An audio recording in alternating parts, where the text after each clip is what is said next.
জাতীয় থেকে আন্তর্জাতিক প্রান্তিক জনপদ থেকে নগর চারপাশে ঠিক কি ঘটছে এই মুহূর্তে তা নিয়ে আমাদের আয়োজন এখন চারদিক। সঙ্গে আছে আমি তৌহিদুল তারেক। টানা বৃষ্টিপাত ও পাহাড়ি ঢলে দেশের হাওর অঞ্চলে তলিয়েছে কৃষকের স্বপ্নের ফসল।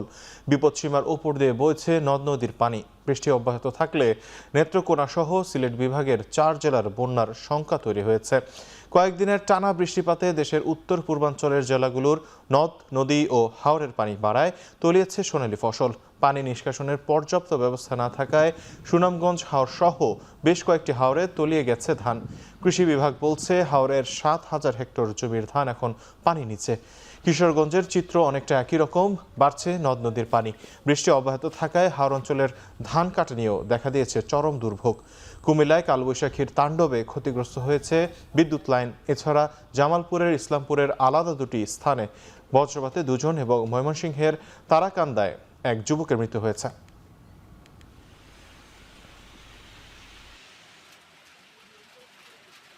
না হইলো 1400 মন 200 মন ধান তোলার কথা আছে, এখন 1 মন ধানও করে তুলতে হয়। সব ধানে আমার পানি তুলে আনতেছে। 15 জমি মনে করেন করছি রেন করে, এগুলি সব চলে গেছে গা, এখন ধান কাটতে পারি নাই। 3 দিন ধরে বাড়ি বৃষ্টি বহন, আমরা বাড়ির রাস্তাঘাট ডুবাই, ধান সব ডুবাই লিয়েছে। দিনভর বৃষ্টিতে ফের জলাবদ্ধতার কবলে পড়েছে বন্দরনগরী চট্টগ্রাম। জলাবদ্ধতা প্রকল্পের ত্রুটিপূর্ণ কাজ, অব্যবস্থাপনা ও দূরদর্শীর অভাবে নগরীতে জলাবদ্ধতা তৈরি হচ্ছে বলে দাবি করেছেন বিশেষজ্ঞরা। প্রকল্পের কাজের জন্য 2টি খালে 30টি বাঁধ থাকায় দুর্ভোগ আরও বেড়েছে। আবহাওয়া অফিস জানায় মাত্র কয়েক ঘন্টার ব্যবধানে মঙ্গলবার 59 মিলিমিটার বৃষ্টিপাত হয় চট্টগ্রামে। এতেই কোমর থেকে গলা সমান পানিতে ডুবে যায় নগরের নিচু এলাকা। এরপর আজ দুপুরের পর থেকে ফের ভারী বর্ষণ হয়। এতে দিনভর পানির নিচে কাটাতে হয় কাতালগঞ্জ, প্রবর্তক মোড়, মুরাদপুর, জামাল খান এলাকার বাসিন্দাদের। সড়কে ডুবে যায় যানবাহন। বাসাবাড়ি ও দোকানপাটে নষ্ট হয় আসবাবপত্র ও মালামাল। জলাবদ্ধতা প্রকল্পের কাজ 95% শেষ হয়েছে দাবি করলেও বাস্তবে কোনো সুফল চোখে পড়েনি। নগরবাসীর অভিযোগ, প্রায় 14,000 কোটি টাকা ব্যয়ে 3টি সংস্থা জলাবদ্ধতা নিরসনের কাজ করলেও দুর্ভোগ থেকে মুক্তি মেলেনি। ঠিকাদারের কাজের গাফলতিকে দায়ী করেন সিটি মেয়র। এক পর্যায়ে বিকেলে জলাবদ্ধতা পরিদর্শন করে সেনাবাহিনী।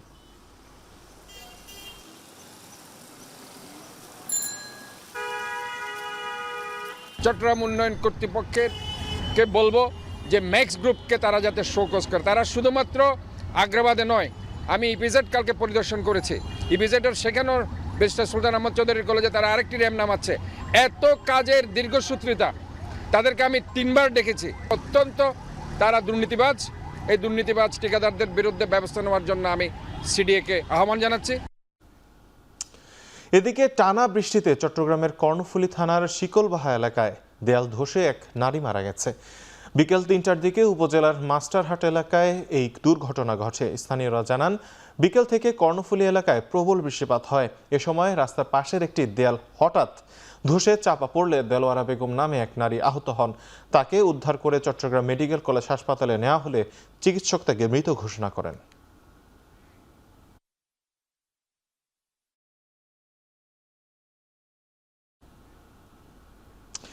দেশে ভারী থেকে অতি ভারী বৃষ্টিপাতের কারণে 4টি নদীর পানি বিপদসীমার ওপর দিয়ে প্রবাহিত হচ্ছে। এতে সংশ্লিষ্ট এলাকার নিম্নাঞ্চল প্লাবিত হওয়ার শঙ্কা দেখা দিয়েছে। একই সঙ্গে 5 জেলার বন্যার আশঙ্কার কথা জানিয়েছে বন্যা পূর্বাভাস ও সতর্কীকরণ কেন্দ্র। এর মধ্যে নেত্রকোনা ও মৌলভীবাজারের বন্যা শুরু হয়েছে। বৃষ্টি চলতে থাকলে হাওর অঞ্চল, সুনামগঞ্জ এবং হবিগঞ্জেও বন্যা পরিস্থিতি শুরু হবে বলে জানানো হয়েছে। সোমেশ্বরী ভূগায়ক অংশ, মগরা এবং মৌলভীবাজার জেলার মনি নদীর পানির সমতল বর্তমানে বিপদসীমার উপর দিয়ে প্রবাহিত হচ্ছে এবং এর ফলে এই দুটো জেলার হাওর সংলগ্ন নিম্নাঞ্চলে একটা বন্যা পরিস্থিতির সৃষ্টি হয়েছে। আর আমাদের ভারী বৃষ্টিপাতের পূর্বাভাস বলছে যে এই বৃষ্টিপাত অব্যাহত থাকবে এবং এর ফলে সামনে হবিগঞ্জ জেলা এবং পরবর্তীতে সিলেট এবং সুনামগঞ্জ জেলার নিম্নাঞ্চলে বন্যা ঝুঁকির প্রবণতা রয়েছে এবং সে অনুযায়ী আমরা অ্যালার্ট ইস্যু করেছি। বৃষ্টিতে হাওরে ক্ষতিগ্রস্ত কৃষকদের আগামী ৩ মাস সরকার সহায়তা করবে বলে জানিয়েছেন প্রধানমন্ত্রী তারেক রহমান। সংসদে প্রশ্নোত্তর পর্বের উত্তরে তিনি কথা বলেন। সৃষ্ট জলাবদ্ধতার কারণে চট্টগ্রামবাসীর কাছে দুঃখ প্রকাশ করেন তিনি। প্রধানমন্ত্রী বলেন, খাল খনন ও খাল থেকে আবর্জনা পরিষ্কারের মাধ্যমে চট্টগ্রামের জলাবদ্ধতা নিরসন সম্ভব। সে অনুযায়ী পদক্ষেপও নিয়েছে সরকার। এ সময় ফ্যামিলি ও কৃষক কার্ডের অর্থায়ন নিয়ে সংসদ সদস্য হাসনাত আবদুল্লাহর প্রশ্নের জবাবে প্রধানমন্ত্রী বলেন, এই কর্মসূচির জন্য বাজেটে চাপ পড়বে না, উল্টো কমবে মূল্যস্ফীতি। নতুন টাকা ছাপানোর বিষয়টিও নাকচ করেন তিনি। আমরা টাকা ছাপিয়ে দেব না, বরঞ্চ আমরা মনে করি এতে ইনফ্লেশনটা কমে আসবে। এইটা এক কাইন্ড অফ ইনভেস্টমেন্ট, রাষ্ট্রের একটা ইনভেস্টমেন্ট, যে ইনভেস্টমেন্টের মাধ্যমে ধীরে ধীরে লোকাল শিল্পগুলো গড়ে উঠবে, যে ইনভেস্টমেন্টের মাধ্যমে ধীরে ধীরে কর্মসংস্থানও গড়ে উঠবে। সেই জন্যই আমাদের হিসাব বলছে ইনফ্লেশন বরং কমবে, বাড়বে না। এই এলাকাগুলোতে যেই কৃষকরা ক্ষতিগ্রস্ত হয়েছে, যাদের ফসল নষ্ট হয়েছে, তাদেরকে লোকেট করে আগামী ৩ মাস আমরা তাদেরকে চেষ্টা করব সরকারের পক্ষ থেকে সহযোগিতা দেওয়ার জন্য। সংবিধান সংশোধন সম্পর্কিত বিশেষ কমিটিতে 12 সদস্য নির্ধারণ করেছে সরকারি দল। বিরোধী দল থেকে 5 সদস্য দেওয়ার আহ্বান জানানো হয়েছে। বিরোধী দলীয় নেতা বলেছেন, এই কমিটি গঠনের ক্ষেত্রে ধারণাগত ভিন্নতা রয়েছে, তাই আলোচনার পর সিদ্ধান্ত জানাবেন তারা। সংসদের প্রথম অধিবেশনের 24তম দিন বুধবার রাষ্ট্রপতির ভাষণের ওপর আলোচনার আগে বিশেষ কমিটি গঠনের প্রস্তাব তুলে ধরে এ কথা জানান আইনমন্ত্রী। বলেন, এখন পর্যন্ত যে সাংবিধানিক চর্চা চলে আসছে সেটি এখানে অনুসরণ করতে চান তারা। সেই ধারাবাহিকতায় ইতোমধ্যে তিনি এবং স্বরাষ্ট্রমন্ত্রী সংসদে একটি সংসদীয় বিশেষ কমিটি গঠনের প্রস্তাব উপস্থাপন করেছেন, যা সংবিধান সংশোধন সম্পর্কিত হবে। তিনি জানান, সংসদের রুল 266 অনুযায়ী 12 সদস্যের একটি প্রাথমিক তালিকা ঠিক করা হয়েছে। এতে বিএনপি, গণ অধিকার পরিষদ, গণসংহতি আন্দোলন, জাতীয় পার্টি এবং স্বতন্ত্র সদস্যদের অন্তর্ভুক্ত করা হয়েছে। এই 12 জনের মধ্যে বিএনপি থেকে 7 জন এবং বিরোধী দল বাদে অন্যান্য দল থেকে 5 জন রাখা হয়েছে। সংবিধান সংশোধন সম্পর্কিত বিশেষ কমিটি গঠন করার জন্য আগামীকাল আমরা চাই ওনাদের পক্ষ থেকে যদি 5 জনের নাম কালকে দেন, তাহলে আমরা এই কমিটি গঠন করে আমরা সংবিধান সংশোধন এবং জুলাই সনদকে সামনে রেখে সামনের দিকে এগিয়ে যেতে চাই। মাননীয় স্পিকার, আমরা চেয়েছি রিফর্ম, আর এখানে হচ্ছে আপনার অ্যামেন্ডমেন্ট। এই জায়গাটায় আগেও আমাদের ডিফারেন্স ছিল, এখনো এটা আছে। তো আমরা সেই রকম ওনাদের যে প্রস্তাব ওনারা দিয়েছেন সেটাকে আমরা নিলাম, শুনলাম, বাট আমরা পরে জানাবো, এখনই আমরা কিছু বলছি না এই ব্যাপারে। আরএফএল ওয়াটার পাম্পের রোটর এখন আরো উন্নত, ফলে অল্প সময়ে ওঠে অধিক পানি আর বিদ্যুৎ সাশ্রয় হয় 20% পর্যন্ত। আরএফএল ওয়াটার পাম্প, অন করলেই পানির তুফান। বোতলজাত সয়াবিন তেলের দাম লিটার প্রতি আরও 4 টাকা বাড়ানোর সিদ্ধান্ত নিয়েছে সরকার। এখন প্রতি লিটার বোতলজাত সয়াবিন তেলের দাম 195 টাকা থেকে বাড়িয়ে 199 টাকা নির্ধারণ করা হয়েছে। আজ থেকেই এই নতুন দাম কার্যকর হবে। বাণিজ্য মন্ত্রণালয়ে আয়োজিত সভায় ভোজ্য তেলের এই মূল্য নির্ধারণ করা হয়। সভায় মন্ত্রণালয়ের ঊর্ধ্বতন কর্মকর্তা এবং ভোজ্য তেল আমদানিকারক ও রিফাইনারি মালিকরা উপস্থিত ছিলেন। এ সময় বাণিজ্যমন্ত্রী বলেন, আন্তর্জাতিক বাজারের অস্থিরতার কারণে ভোজ্য তেলের দাম সমন্বয় করা হয়েছে। ব্যবসায়ীরা রমজান মাস থেকেই দাম বাড়ানোর অনুরোধ জানিয়ে আসছিলেন, তবে ভোক্তাদের উপর চাপের কথা বিবেচনা করে ব্যবসায়ীদের চাহিদা অনুযায়ী পুরোপুরি দাম না বাড়িয়ে 4 টাকা সমন্বয়ের সিদ্ধান্ত নিয়েছে সরকার। পূর্ব নির্ধারিত বোতলজাত সয়াবিন তেলের মূল্য ছিল 195 টাকা লিটার, সেটি এখন থেকে হবে 199 টাকা। আর একইভাবে লুজ সয়াবিনের সাথেও সমপরিমাণ যোগ হবে লিটার প্রতি। এই শিল্পের সাথে যারা জড়িত রিফাইনার মালিকগণ, তাদের প্রতিনিধিবৃন্দ আজকে তারা আছেন, আমদানিকারকরা আমাদের সাথে আছেন, এবং এই সমন্বয় তাদের লোকসানের বোঝা লাঘবে সহায়ক হবে এবং বাজারে সরবরাহ পরিস্থিতিও আগামী দিন পুরোপুরি স্বাভাবিক হবে ইনশাল্লাহ। দেশের অর্থনীতিকে স্বাভাবিক অবস্থায় ফিরিয়ে আনতে অন্তত 2 বছর সময় লাগবে বলে জানিয়েছেন অর্থমন্ত্রী আমির খসরু মাহমুদ চৌধুরী। অর্থনীতির এই কঠিন সময়ে কর ছাড় দেওয়া সম্ভব নয় বলেও জানান তিনি। বুধবার রাজধানীতে আসন্ন বাজেট নিয়ে এনবিআর-এর পরামর্শক সভায় বাণিজ্যমন্ত্রী বলেন, বেসরকারি খাত সবল করতে সহায়তা দেবে সরকার। জাতীয় রাজস্ব বোর্ড ও এফবিসিসিআই-এর যৌথ আয়োজনে অনুষ্ঠিত এনবিআর-এর পরামর্শক কমিটির 46তম সভায় অর্থনৈতিক পরিস্থিতি ও ভবিষ্যৎ করণীয় নিয়ে আলোচনা করেন সরকারের নীতি নির্ধারক ও ব্যবসায়ী নেতারা। শুরুতেই ব্যবসায়ীদের পক্ষে একগুচ্ছ প্রস্তাবনা তুলে ধরেন এফবিসিসিআই এর প্রশাসক আব্দুর রহিম খান। এ সময় কাঁচামাল আমদানিতে আগাম আয়কর কমানো ও করমুক্ত আয়ের সীমা ৫ লাখ টাকা করার প্রস্তাব জানান ব্যবসায়ীরা। আগামী বাজেটে কর ছাড়ের দাবিও জানান তারা। তবে এ সময় দেশের অর্থনীতির বর্তমান চ্যালেঞ্জগুলো অকপটে স্বীকার করেন অর্থমন্ত্রী আমির খসরু মাহমুদ চৌধুরী। ব্যবসায়ীদের হয়রানি কমাতে ৩ মাসের মধ্যে পোর্ট সংশ্লিষ্ট জটিলতা সমাধানের প্রতিশ্রুতি দেন তিনি। অনুষ্ঠানে বাণিজ্যমন্ত্রী খন্দকার আব্দুল মুক্তাদির সাধারণ মানুষ এখন সাদা লেনদেন দেখতে চান। বড় অপারেটরগুলির মধ্যে একটা এন্টায়ার সেক্টর দৃশ্যত কালো অর্থনীতির মধ্যে আছে, এটা কোনো হেলদি প্র্যাকটিস না। We must get it back in the white economy, এবং আমরা সেটা করবো ইনশাল্লাহ আগামী দিনে। পোর্টে যে দুর্নীতি হয়, পোর্টে যে কস্ট অফ ডুইং বিজনেস যায়, আপনি এটাকে অ্যাডজাস্ট করেন, আমরা এইগুলোর সমাধান ইমিডিয়েটলি আপনাদেরকে দিচ্ছি। ট্যাক্সের ব্যাপারে আপনার অনুরোধ করছি, আমরা চেষ্টা করি, কিন্তু ট্যাক্সের ব্যাপারে যে খুব বেশি কিছু করতে পারবো আমি সেই কথাটা আজকে ওয়াদা করতে পারবো। খাদ্য নিরাপত্তা ও কর্মসংস্থান নিশ্চিতে বিএনপি প্রতিশ্রুতিবদ্ধ বলে মন্তব্য করেছেন প্রধানমন্ত্রীর উপদেষ্টা ও বিএনপির স্থায়ী কমিটির সদস্য নজরুল ইসলাম খান। রাজধানীর গুলশানে সার্কভুক্ত দেশগুলোর উন্নয়ন ও বিনিয়োগ অংশীদারদের সাথে সমন্বয় সভায় এই মন্তব্য করেন তিনি। বলেন, নির্বাচনী ইস্তেহার অনুযায়ী সকল নাগরিকের সমান অধিকার নিশ্চিতেও কাজ করবে সরকার।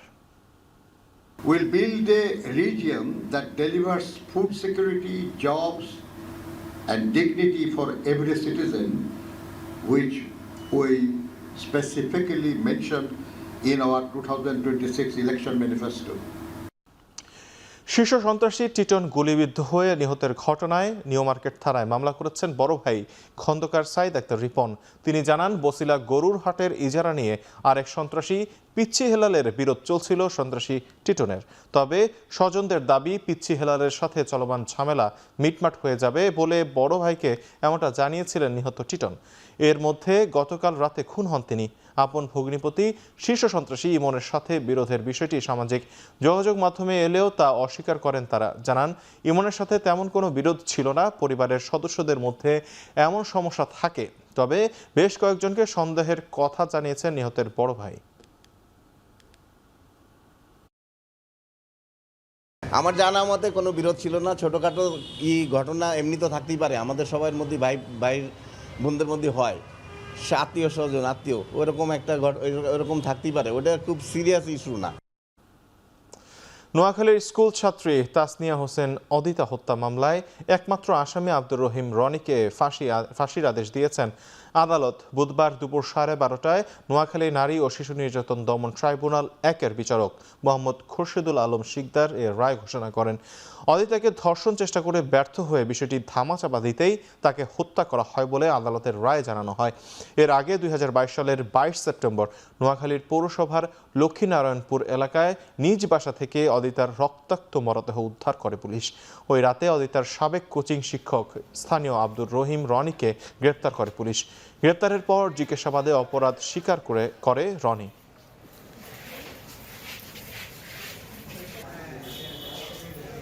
বিশ্বের সবচেয়ে মজবুত আরএফএল ল্যাডার, যা 606 গ্রেড অ্যালুমিনিয়ামে তৈরি। শক্তিশালী এমএস ক্রসবার নিশ্চিত করে সর্বোচ্চ নিরাপত্তা। RFL ladder.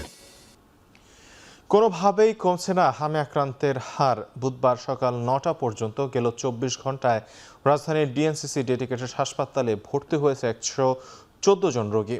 বর্তমানে হাসপাতালটিতে ভর্তি রোগীর সংখ্যা 398 জন, যাদের বেশিরভাগই এসেছেন ঢাকার বাইরে থেকে। তবে শুরুতে হাম শনাক্ত না হওয়ায় কয়েক হাসপাতাল ঘুরে সরকারি হাসপাতালে আসছেন রোগীরা, ফলে বাড়ছে জটিলতা।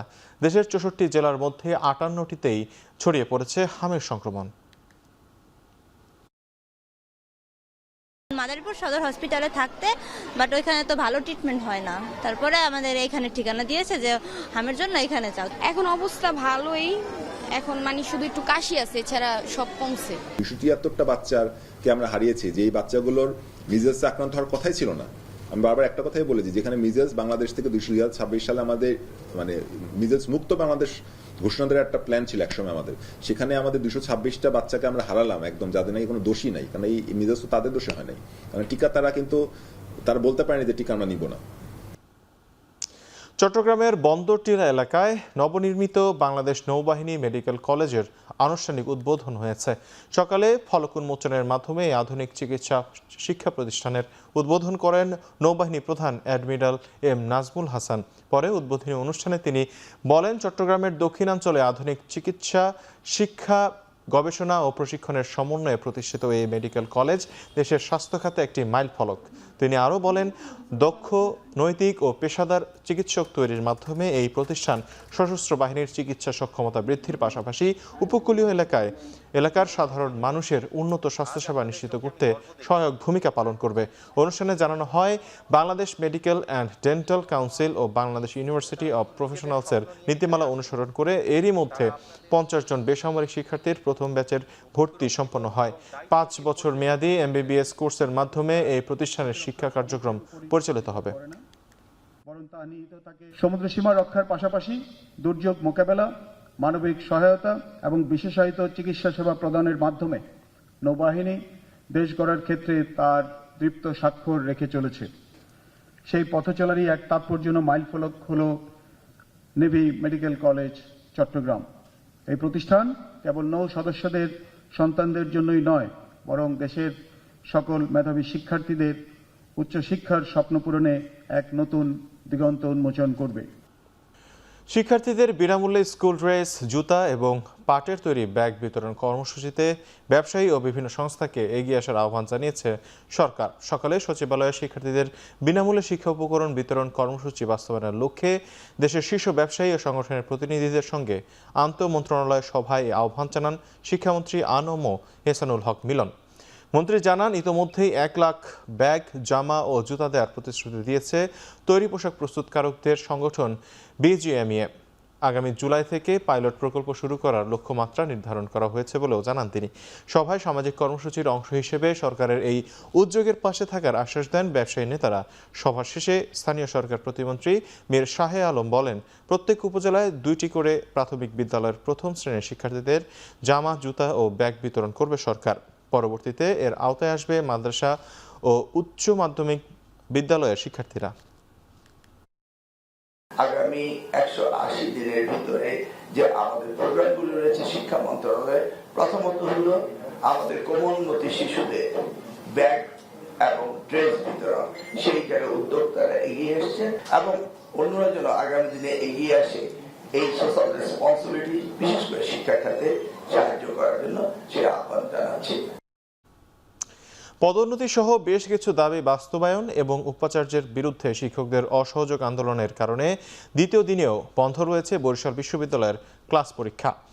সকাল থেকে শিক্ষকদের অসহযোগ আন্দোলনে ক্যাম্পাসে শিক্ষার্থী ও শিক্ষকদের উপস্থিতি বেশ কম দেখা যায়। বিভিন্ন বিভাগের ক্লাসরুমে ঝুলিয়ে দেওয়া হয় তালা।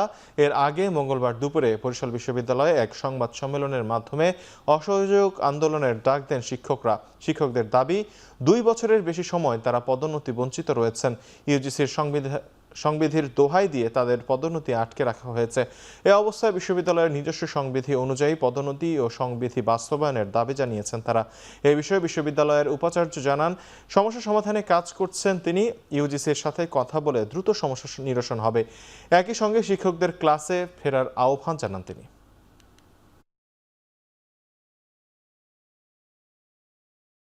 দেশের 1 নম্বর gas stove RFL gas stove, যা বেশি তাপেও ফাটে না আর হ্যাসেল ফ্রি অটো ইগনিশন নিশ্চিত করে ঝামেলাহীন রান্না। আরএফএল গ্যাস স্টোভ, নিরাপদ ও ঝামেলাহীন। বিচ্ছিন্ন কিছু সহিংসতার ঘটনা ছাড়া শান্তিপূর্ণভাবে শেষ হয়েছে পশ্চিমবঙ্গের বিধানসভা নির্বাচনের 2য় ধাপের ভোট। শেষ দফায়ও রেকর্ড পরিমাণ প্রায় 90% ভোট পড়েছে। এরই মধ্যে আসতে শুরু করেছে বুথ ফেরত জরিপ। সর্বত্রই বিজেপি তৃণমূলের হাড্ডাহাড্ডি লড়াইয়ের ইঙ্গিত মিলছে। তবে বেশ কিছু সমীক্ষাতে এগিয়ে আছে বিজেপি। ম্যাট্রিজের বুথ ফেরত জরিপের তথ্য বলছে 146 থেকে 161 আসন পেতে যাচ্ছে বিজেপি, আর তৃণমূল পাচ্ছে 125 থেকে 140 আসন। অন্যান্য দল 6টি থেকে 10টি আসন পেতে পারে বলে ম্যাট্রিজের সমীক্ষায় দেখা গেছে। তবে পশ্চিমবঙ্গের ক্ষমতা তৃণমূলের হাতেই থাকে নাকি বিজেপি এবার বাজিমাত করে, তার আসল ফলাফল জানা যাবে 4 মে। পশ্চিমবঙ্গের বিধানসভায় 294 আসনের মধ্যে সংখ্যাগরিষ্ঠতার জন্য প্রয়োজন 148 আসন। যুক্তরাষ্ট্র ও ইরানের মধ্যে আলোচনা কার্যত স্থবির হয়ে পড়লেও মধ্যপ্রাচ্যে শান্তি প্রতিষ্ঠার প্রচেষ্টা এখনও অব্যাহত রয়েছে বলে জানিয়েছেন পাকিস্তানের প্রধানমন্ত্রী শেহবাজ শরীফ। সামাজিক যোগাযোগ মাধ্যমে প্রধানমন্ত্রীর কার্যালয়ের দেয়া পোস্টে বরাত দিয়ে বুধবার তথ্য দিয়েছে আনাদুলু এজেন্সি। এতে বলা হয়, পাকিস্তানের ব্যাপক প্রচেষ্টার কারণে যুদ্ধবিরতির এ মেয়াদ বাড়ানো হয়েছে। শান্তি প্রতিষ্ঠার এ প্রচেষ্টা এখনও অব্যাহত রয়েছে, আর এক্ষেত্রে কোনো ঘাটতি রাখা হবে না বলেও জানান শেহবাজ শরীফ। এদিকে হোয়াইট হাউস জানিয়েছে, ইরানিদের সঙ্গে যোগাযোগ অব্যাহত রাখার চেষ্টা চালিয়ে যাচ্ছেন আলোচকরা। তবে যুদ্ধের মধ্যে ইরান তাদের নেতৃত্ব নিয়ে সৃষ্ট পরিস্থিতি সামাল দিতে হিমশিম খাচ্ছে বলে দাবি ওয়াশিংটনের। মার্কিন সংবাদ মাধ্যমকে দেয়া এক বিবৃতিতে হোয়াইট হাউসের মুখপাত্র আনা কেলি বলেছেন, ট্রাম্প ইরানের সঙ্গে কেবল এমন একটি চুক্তি করবেন যেখানে যুক্তরাষ্ট্রের জাতীয় নিরাপত্তা প্রাধান্য পাবে।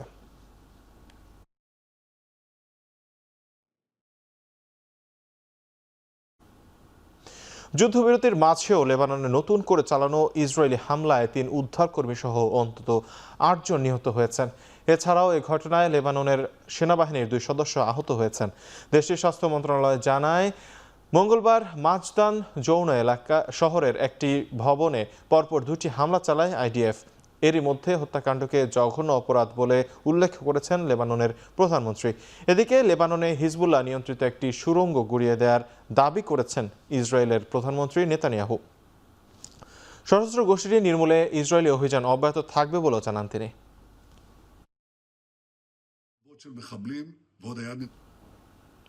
মার্কিন প্রেসিডেন্ট ডোনাল্ড ট্রাম্পকে জীবনাশের হুমকি দেওয়ার অভিযোগে সাবেক এফবিআই পরিচালক জেমস কোমির বিরুদ্ধে গ্রেপ্তারি পরোয়ানা জারি করেছেন দেশের এক আদালত। মার্কিন বিচার বিভাগের তথ্য মতে, গত বছর ইনস্টাগ্রামে একটি ছবি পোস্ট করেছিলেন কোমি। সেখানে নর্থ ক্যারোলাইনার সৈকতে শামুক দিয়ে 8647 সংখ্যা লিখেছিলেন। ওই পোস্ট করার জেরে মূলত 47তম প্রেসিডেন্ট ট্রাম্পকে জীবনাশের হুমকি হিসেবে অভিযোগ আনা হয়, কারণ ছবিতে লেখা 86 শব্দটির মানে কোনো কিছুকে সরিয়ে ফেলার অর্থে ব্যবহার করা। আর 47 অর্থ যুক্তরাষ্ট্রের 47তম প্রেসিডেন্ট।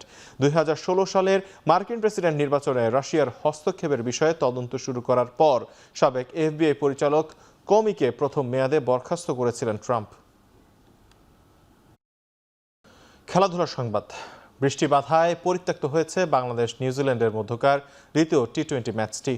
বন্দরনগরীতে সকাল থেকেই মুষলধারে বৃষ্টি পড়তে থাকে, যে কারণে নির্ধারিত সময়ে হয়নি টস। এরপর প্রায় 2.5 ঘন্টা অপেক্ষার পরও বৃষ্টি বন্ধ না হওয়ায় ম্যাচটিকে পরিত্যক্ত ঘোষণা করা হয়। 3 ম্যাচ সিরিজের 1-0 এগিয়ে আছে বাংলাদেশ। ঢাকায় সিরিজের তৃতীয় ও শেষ ম্যাচে আবারও মুখোমুখি হবে 2 দল।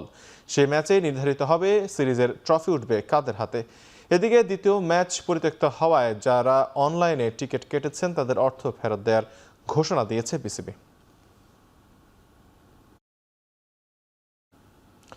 পেশোয়ার জালমির হয়ে পিএসএল ফাইনাল খেলতে যাচ্ছেন বাংলাদেশি পেসার নাহিদ রানা। বিসিবির মিডিয়া বিভাগ বিষয়টি নিশ্চিত করেছে।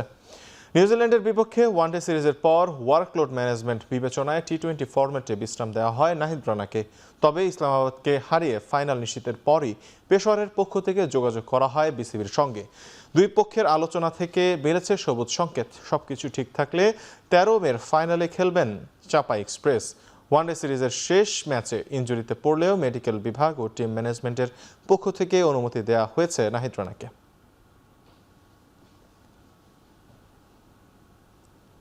পিএসএল কোয়ালিফায়ারে অধিনায়ক হিসেবে ফাফ ডু প্লেসিসকে ছাড়িয়ে টি-20তে সর্বোচ্চ সেঞ্চুরির মালিক এখন বাবর আজম।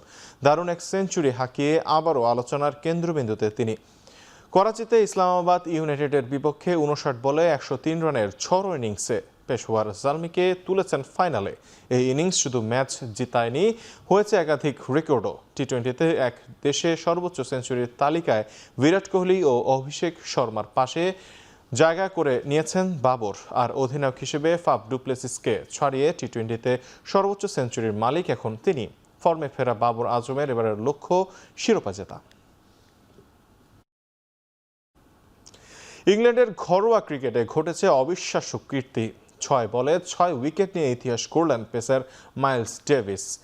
দক্ষিণ স্ট্রাফোর্ডশায়ার কাউন্টি লিগের প্রিমিয়ার ডিভিশনের ম্যাচে পেনক্রিজের হয়ে বল হাতে আগুন ঝরান তিনি। পেলসাল ক্রিকেট ক্লাব যখন ভালো অবস্থানে তখনই বল হাতে এসে ম্যাচ ঘুরিয়ে দেন ডেভিস। টানা 6 বলে 6 উইকেট নিয়ে করেন ডাবল হ্যাট্রিকের বিরল নজির। শেষ পর্যন্ত মাত্র 16 বলে নেন 7 উইকেট। ক্রিকেট ইতিহাসে এমন ঘটনা খুবই বিরল, আর এই অসাধারণ পারফরমেন্সে এখন আলোচনার কেন্দ্রবিন্দু মাইলস ডেভিস। প্রায় 8 বছর বন্ধ থাকার পর এবারে আলোর মুখ দেখছে আফগানিস্তানের নারী ফুটবল। ফিফার বিশেষ অনুমোদনে খেলার সুযোগ পাচ্ছে তারা। ফিফার নিয়ম অনুযায়ী নিজ দেশে স্বীকৃতি না থাকায় আফগানিস্তান নারী দলের ফুটবল খেলা বন্ধ ছিল লম্বা সময় ধরে। 2018 সালের পর থেকে কোনো ম্যাচই খেলা হয়নি তাদের। তবে গেল বছর আফগানিস্তান উইমেন ইউনাইটেড নামে একটি পাইলট প্রকল্প চালু করে ফিফা। এর সুবাদে ভ্যাঙ্কুভারে ফিফা কাউন্সিলে অনুমোদন হয় নতুন প্রস্তাবনা। এতে বলা হয় কোনো দলের খেলার সিদ্ধান্ত নিজস্ব আওতার বাইরে থাকলে বিশেষ পরিস্থিতিতে তারা খেলার সুযোগ পাবে। এরই সুবাদে আফগানিস্তানের নারীরা আবার ফুটবলে ফেরার সুযোগ পাচ্ছেন। যদিও দেশটির বর্তমান সরকারের অনুমতি না থাকায় প্রবাসী ফুটবলার দিয়েই পরিচালিত হবে আফগানিস্তানের নারী দল। শেষ করছি এখন চারদিক। এখন টিভি ওয়েবসাইটে দেখতে ভিজিট করুন www.ekhon.tv, ফেসবুকে দেখতে ভিজিট করুন facebook.com/tv.ekhon এবং ইউটিউবে দেখতে ভিজিট করুন youtube.com/c/ekhon tv।